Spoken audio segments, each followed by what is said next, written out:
le moment est venu. Vous le saviez déjà, n'est-ce pas? Alors que la plupart des gens ne s'en doutaient même pas, on le sentait dans l'air, sur sa peau, dans le silence qui précède les grands changements. Cette éclipse ne vous attendra pas. Ce n'est pas n'importe quel spectacle à photographier et à oublier. Si vous y entrez sans préparation, la lune de sang ne se contentera pas de passer au-dessus de vous, elle vous entraînera vers le bas. Cette énergie n'est pas neutre. Soit vous le dominez, soit il vous domine. Et quand elle vous choisit, il n'y a pas d'échappatoire. Vous n'êtes pas ici par hasard. Vous pouvez déjà sentir la vibration. Cela signifie que vous faites partie des rares à être nés pour le vivre les yeux ouverts. Mais si vous pensez avoir vu tout ce qu'une éclipse peut faire, préparez-vous. Celui-ci n'est pas comme les autres. La plupart comprennent mal le véritable pouvoir de cette nuit. L'éclipse n'est pas votre ennemi, c'est votre accélérateur. Oui, ça secoue, oui, ça déstabilise, mais pas pour vous détruire. Il déchire le voile où votre croissance était piégée, en attendant. Si vous savez comment vous positionner, cette lune de sang peut vous propulser plus loin que des mois d'efforts ne le pourraient jamais. Mais si vous vous y lancez aveuglément, vous manquerez votre chance pour toujours.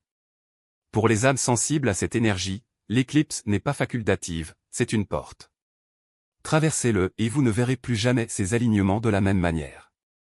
La plupart ont peur de faire des erreurs, mais l'éclipse ne se soucie pas de vos doutes. C'est le moment d'oser. Prenez un morceau de papier et notez la chose la plus absurde et la plus improbable qui, selon vous, pourrait arriver dans votre vie ce mois-ci. Ne vous retenez pas, ne rationalisez pas, ne filtrez pas, laissez la première idée folle qui vous vient à l'esprit prendre forme sur papier. Savez-vous pourquoi? Parce que les éclipses ne font pas que changer les marées, elles font sortir l'intuition de leur cachette.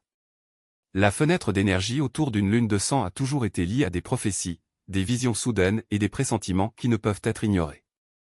Lorsque vous capturez ces aperçus au lieu de les rejeter, vous leur donnez un corps, une chance de devenir réels.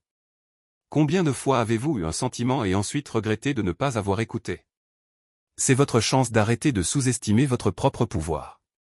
L'éclipse rend visible ce qui était caché, y compris les messages que votre esprit murmure depuis des lustres. La prophétie ne prédit pas l'avenir. C'est le reconnaître avant tout le monde. Si vous vous engagez dans ce rituel maintenant, vous découvrirez peut-être dans les jours suivants que ce que vous avez considéré comme impossible ne l'était pas si impossible après tout. Tout le monde veut paraître fort face à une éclipse. Tout le monde prétend qu'il contrôle tout. Mais la vérité est que l'éclipse ne répond pas à votre masque. Il répond à son ombre. Et si vous continuez à le cacher, il vous dominera. Le véritable pouvoir de cette nuit n'est pas de cacher vos peurs, mais de les faire sortir de l'ombre. Dites-les à voix haute. Pas seulement dans votre tête, où ils s'enveniment, mais avec les mots, avec le souffle, avec le son. Parlez-vous dans le miroir. Chuchotez dans le noir. Enregistrez-le en audio si nécessaire. Ce n'est pas grave si cela semble ridicule. Ce qui compte, c'est que l'ombre ne soit plus enfermée en vous. Tout ce que vous nommez perd le pouvoir de vous contrôler en secret. Pensez au nombre de fois où vous avez porté la même insécurité sans jamais avoir le courage de le dire, « Je ne suis pas assez, personne ne se soucie vraiment de moi, je vais échouer de toute façon. » Ces scripts silencieux régissent votre vie plus que vous ne le pensez. Mais Eclipse ne veut pas de votre version raffinée, elle exige la version brute. Lorsque vous parlez, vous rompez le pacte du silence qui vous enchaîne. Et ne confondez pas cela avec de la faiblesse. C'est une stratégie de guerre. Vous éclairez votre ennemi avant qu'il n'attaque par derrière.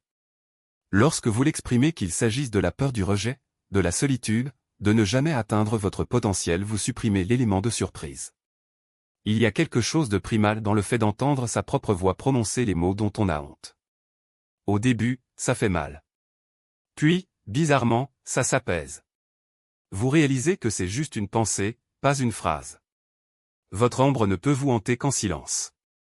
Une fois dit, cela ne devient que de l'air. Faire cela avant le lever de la lune de sang, c'est comme se faire vacciner. Vous empêchez l'éclipse d'amplifier ce qu'elle évite. Au lieu d'être pris au dépourvu, vous fixez les règles. Et lorsque l'ombre recouvrira enfin la terre, vous ressentirez quelque chose de rare, le calme. Non pas parce qu'il n'y avait rien à craindre, mais parce qu'il s'est prouvé que la peur ne peut pas vous prendre en otage après avoir été entraîné vers la lumière. L'ombre de l'éclipse ne marque pas seulement le ciel, elle vous marque. Ce soir est donc le moment idéal pour voir au-delà. Fermez les yeux et projetez la version de vous-même qui émerge lorsque l'obscurité passe. Comment vas-tu? Comment vous comportez-vous? Qu'est-ce qui a changé? Votre esprit ne traite pas l'imagination comme un fantasme, il la stocke, la mémorise et commence à façonner vos choix pour les aligner sur cette image. C'est pourquoi les athlètes visualisent la victoire avant la compétition et pourquoi les rituels de toutes les cultures utilisent des images pour sculpter la réalité. Ne vous contentez pas d'images vagues. Soyez précis. Vous voyez-vous comme plus confiant, plus libre, plus performant, immunisé contre le chaos qui vous entoure? Colorez chaque détail, car plus il est net, plus il sera facile pour l'énergie de l'éclipse de le faire exister. Ce n'est pas une rêverie. Il s'agit d'aligner votre futur moi sur l'événement lunaire le plus puissant de l'année. Et une fois que vous aurez vu qui vous serez après l'éclipse, il ne sera plus possible de revenir à celui que vous étiez avant. À la veille d'une lune de sang, la sensation peut être accablante. Beaucoup d'énergie, beaucoup de voix vous disant quoi libérer, quoi manifester, de quoi vous protéger. Le ciel lui-même semble crier. Et quand tout semble chaotique, le rituel le plus puissant est de ne pas ajouter de bruit. C'est choisir un mot. Un point d'appui. Une boussole. Votre parole n'est pas aléatoire. C'est un sort. Un fil auquel vous vous accrochez pour rester fort, peu importe ce que la nuit vous réserve. Et voici le secret. L'éclipse ne répond pas à des affirmations sans fin, elle répond à la concentration. Peut-être que votre mot est audace, peut-être clarté, peut-être libération, ou confiance. Le choix vous appartient, et le bon choix est généralement un peu effrayant, car au fond, c'est l'énergie que vous avez évitée. C'est pourquoi elle a l'air si électrique lorsqu'elle émerge enfin. Un mot répété avec intention peut déterminer le cours de toute une vie. Cela fonctionne comme ceci, chaque fois que vos pensées commencent à se perdre dans la peur, le chaos ou le doute, vous murmurez votre mot. Chaque fois que vous sentez l'éclipse s'appuyer comme un poids, vous vous reconnectez à elle. Il devient votre bouclier, votre bouton de réinitialisation. Pas de cristaux, pas de rituel compliqué, juste vous et un son. Une erreur que vous persistez à qualifier d'échec. Mais voici la vérité que personne ne vous dit, le pardon de soi ne consiste pas à absoudre ses fautes, il s'agit d'arrêter d'alimenter la culpabilité comme s'il s'agissait d'une punition méritée. Vous n'avez pas besoin de vous racheter devant un tribunal invisible. Il vous suffit de décider que vous ne serez plus votre propre geôlier. Fermez les yeux et ramenez ce moment où vous grincez encore des dents. Cette décision qui, des années plus tard, vous serre encore le ventre. Ne vous enfuyez pas. N'essayez pas de le justifier. Regardez-le simplement avec la clarté que seule l'éclipse peut offrir. Et puis, d'une voix ferme, dites, je me libère. Je me pardonne. Je choisis de ne pas être l'otage de ce qui s'est déjà produit. Il se peut que les mots semblent vides de sens au premier abord. Votre esprit peut insister pour murmurer, mais vous ne le méritez pas. Ne le combattez pas, répétez simplement. Parce que le pardon, comme tout véritable rituel, commence par un acte de volonté et non par un sentiment. Et si vous voulez donner du poids à cette décision, faites comme les anciens, écrivez votre nom sur le papier, ainsi que la culpabilité que vous portez. Brûlez. Enterrez. Laissez l'eau se laver. Ce n'est pas de la magie bon marché, c'est de la physique émotionnelle. Votre corps a besoin de voir qu'il ne fait plus partie de vous. Vous avez besoin de ressentir le soulagement de lâcher prise sur ce qui ne vous appartient plus. Voici ce que personne ne vous dit à propos du pardon, vous n'effacez pas le passé. Vous arrêtez de le laisser dicter votre avenir. Cette version de toi qui a fait une erreur, elle en a déjà payé le prix. Chaque nuit blanche, chaque larme versée, chaque moment de honte était une peine purgée. Continuer à vous punir maintenant, c'est comme recouvrer une dette qui a déjà été remboursée. Et l'univers ne fonctionne pas comme ça. Il ne récompense pas ceux qui se martyrisent. Il répond à celui qui se lève. Sous la sombre lumière de la lune, l'énergie est brute. Elle n'accepte pas les excuses ni l'autotromperie. Si vous dites « je me pardonne », mais continuez à vous traiter en ennemi, l'éclipse va amplifier cette contradiction. Cela montrera, sans pitié, que vous êtes toujours piégé. Mais si vous le dites avec conviction, si vous décidez réellement de ne plus porter ce poids, quelque chose change. Ce n'est pas instantané. Ce n'est pas dramatique. C'est comme enlever un sac à dos rempli de pierres après des années de marche avec celui-ci sur le dos. Au début, vous ne réalisez même pas à quel point vous étiez courbé. Jusqu'à ce que, soudain, ils prennent une profonde inspiration et réalisent « Je suis léger ». Et voici le secret qui transforme tout, le pardon n'est pas une fin. C'est un tournant. Lorsque vous abandonnez ce qui vous retient, vous ne vous libérez pas seulement du passé. Cela fait de la place pour la suite. Cette énergie que vous avez dépensée à vous blâmer peut maintenant être utilisée pour créer. Pour avancer. Vivre enfin sans l'ombre de ce qui aurait déjà dû être laissé derrière soi. Alors, avant que la lune ne recouvre complètement le soleil, faites un choix.